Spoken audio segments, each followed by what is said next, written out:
Welcome back, everybody, and today we're going to talk stocking stuffers. That's right, small little gifts that are perfect for the bike nerd in your life, which could be you. You could pass this video on to your partner or a loved one and just give them a little bit of a nudge. So laid out in front of me, I know you guys can't see this, I've got 16 things which I would be stoked to see in my stocking. Some of these I've reviewed on the channel, actually most of them I've reviewed on the channel. So if you want a more in-depth video on how some of these things are used, just use the magic Googles or the YouTube search, that's why it's there. So let's get started. The first one is the venerable Pedro's tire lever. Cheap, plastic, comes in a ton of colors, and as you can see, I've only got one of them because I lost the other pair. And if that's happened to me, I'm sure it's happened to someone you know. So if you're scratching your head and just want to get something cheap, inexpensive, but very useful, the Pedro's tire lever is the way to go. And a quick note, of course, all these products will be linked in the description below. Some of them will be affiliate links to help out the channel. Okay, item number 2 is for your adventure / gravel bike packing friend or partner, and that is volatile straps. You can get them in a ton of different sizes. These are the new nano ones, the smallest ones that they make. And this is great for strapping things to your handlebar, like a bag if it requires loops, or just holding things together like a couple of tools or what have you. Volatile straps have infinite uses, are really inexpensive, come in a ton of different colors, and always make a great stocking stuffer. All right, so we're gonna get nerdy, big surprise, but the next 3 are gonna be tire gauges. You guys know I'm a big fan of knowing your correct tire pressure just because it makes a huge difference on the bike. And the first one is the tried and true Miser AccuGauge.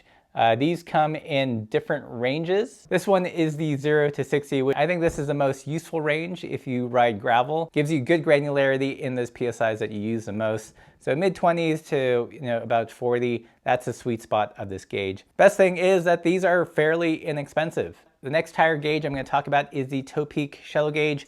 This one I just reviewed on the channel a couple weeks ago. So it works like any other tire gauge. It's got a digital readout, but it does have the cool feature of allowing you to plug this into a pre-existing pump. That's what this little press the valve looking thing here is in the back. So you can add a tire gauge feature to any pump, which is pretty cool. And lastly, if you want to give a luxury tire gauge, this is the EBT bleeding tool, aka the Rolex of tire gauges. It's got good granularity. It's made specifically to be used with tubeless tires. So there's a little cotton catchment in here that's meant to catch sealant so it doesn't plug up the works. And this tire gauge gives you ultra fine control when you're releasing air with a knob type adjustment here. Rather than the button, you can let out the air really quickly or just barely seeping out.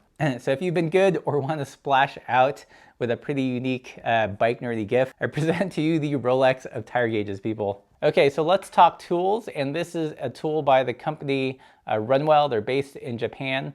And this is a really simple 4 and 5 hex. And it combines it with a Pelican style clip here. So designed to go in a shirt pocket or your jeans or a bag. These are really nicely made, and I do love the very simple design. It probably shouldn't be your only multi-tool or tool in the house, but in terms of having one with you all the time, this is pretty sweet, and I just love this minimal design. Okay, moving on. This is my favorite ratcheting toolkit. It's made by Silka. You can see here it's got the ratcheting mechanism as well as a torque bar and a bit extender. It has most of the bits you'll ever need working on your bike. I think the only one it's missing for me is a 8, but I have a separate tool for that. What I love about this tool is the ratcheting mechanism is really refined. It's smooth, lots of pulls, lots of engagement. It's got some other cool tricks. You can use it in typical bar mode, or you can turn it like this for those harder to reach places where you have to apply a little bit more torque. Super flexible, nicely made. It's Silka, and it's a brand that any bike nerd will love. Okay, so let's talk tires.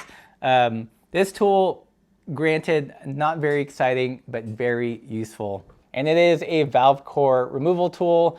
I think this is one of those tools that people, just hate buying for themselves because they're a little bit spendy for what they do, but when you have one, it just makes such a big difference if you work with tubeless tires. Yes, you can probably use a janky one on your multi-tool, but nothing beats having a dedicated valve core removal tool. Next tool is not a repository, but rather a tubeless plug here. Ah! Oh no. I should have planned that better. So that's right, it is the dynaplug. And what this is a plug if you get a gash in a tubeless tire. You just merely separate the pill and then you jab this end into the hole, pull it out, and bam, your tire is sealed. Preloaded with these darts. Some are rounded like this one here. Some are a little bit pointier. And then this is kind of a built-in bacon strip. So yes, you do leave this inside. You can trim the bacon end pieces, but generally as you ride, it will round out. This big pill looking one comes preloaded with one ready to go, as well as having an array of different plugs. If having it in pill form feels a little weird, there is the dynaplug racer, a lot more svelte, but the same kind of concept. You undo the cap, jab this into your tire, and it will release the plug into your tire. If you want to save some weight, they also have a carbon fiber version for the weight weenies. And speaking of weight weenies, tubes, they can be heavy. That's why a lot of people go tubeless, and it's always good to carry a spare. But what good is it if that spare is really heavy? Enter the tubalito. These things are ridiculous. So this tube will cover a 27.5 650B, 1.8 to 2.4 inches, and it is tiny, and it only weighs 44 grams. Compared to a regular bike tube, this is probably, I don't know, at least half, if not a third of the weight. A little on the spendy side for a tube. Definitely not what you would get as an everyday tube, but definitely a tube any bike nerd would be stoked to get in their stocking. All right, moving on to the handlebar. Yes, your handlebar tape probably came with some janky plastic bar ends, but nothing beats these blingy ones from Nitto. I bought these recently from the Riv store to put on my Hillborn. It hasn't quite made it on the bike, obviously, or even out of the packaging, but this is a fun and nice blingy upgrade that your friend or loved one will appreciate because it beats the heck out of those cheap plastic bar ends that come with bar tape. And while we're talking about cool Japanese made products, check out this bell made by Crane Bell Company, which is decorated with some hand lettered script. And it makes such a beautiful sound. Ah, look at that. So this bell is based on the Japanese tradition of omamari. So when you go to a shrine in Japan, they sell these prayer amulets, which grant specific things like good luck and health, and they have some script on them. This one says explore, so the perfect one for that bike tour or gravel rider in your life. Beautifully made in Japan. I love this striker. It's so tactile and a pleasure to use. Extra bonus for the handmade touch there. And it has a really pleasing sound without breaking the bank. I think these cost around $20 to $30. So if you're looking for a fun and unique take on the bike bell, check these out at the Soma Fab store. Two more bike things and then we get a little bit weirder or more esoteric. And the first one is this combo. This is the Silka Tatico pump, probably my favorite mini pump out there. And what I love about it is it's nicely made, it's made by Silka. And if you've ever been frustrated by Lezyne pumps which accidentally unscrew your valve core, this solves that problem. You get the flexi hose, but instead of screwing this onto your core, you also get a locking chuck. It's a great pump, definitely one of my favorites, a little bit on the spendy side, but again, you gotta splash out for Christmas, and it's mated to a really cool pump holder by the brand called Original Free Range. I have a video on how this works, but basically these elastic cords go around your bike tube or your cage, which makes it really easy to move from bike to bike to bike. You don't have to worry about getting multiple pump cages. You can just put your pump in this neoprene sleeve and move it from bike to bike to bike. Inexpensive, but super useful. Okay, so the next item on the list is for the bike camper, bike packer, bike tourist, and it is the Eldris neck knife by Mora. I'm a huge fan of Mora knives. When we toured across the country for 3 years, I had a Mora knife and I used it to process wood at camp, cut into food, all that stuff. This is a super tiny and cute version of that knife. Take it out of its sleeve here. You can see it's on the small side. It comes hecka sharp with a pretty simple grind. So if you're into sharpening your knives yourself, it's not a super complex grind, so you can grind it at home fairly easily.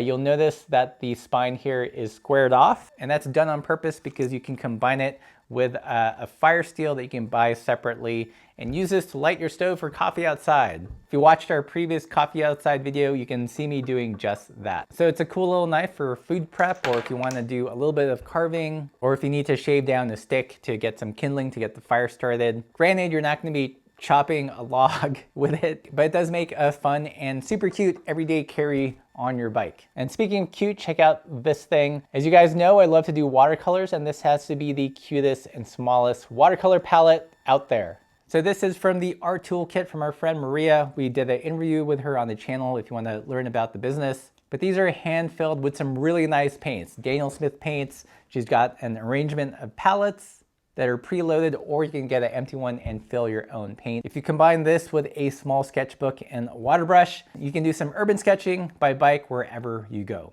And lastly, I would be remiss if I didn't mention our own merch, our Party Pace enamel pin. These are made in the US by a friend Walter back in Pennsylvania. So if you want to signal to other fellow Party Pacers out there in the know, this is definitely the pin to get. And of course, we've got other fun products like this Party Pace patch with glow-in-the-dark exterior thread, our gravel-specific patch to add a little tongue-in-cheek fun to any bike bag, as well as other fun classic designs.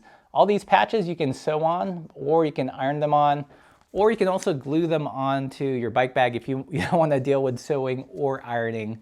Just get a flexible-ish fabric glue or Gorilla Glue. That was a ton of small products here. Let me know what you guys think of these in the comments below. Don't forget to subscribe. We're almost 200,000. Let's make it happen, people. We'll have a party. And as always, keep the supple side down.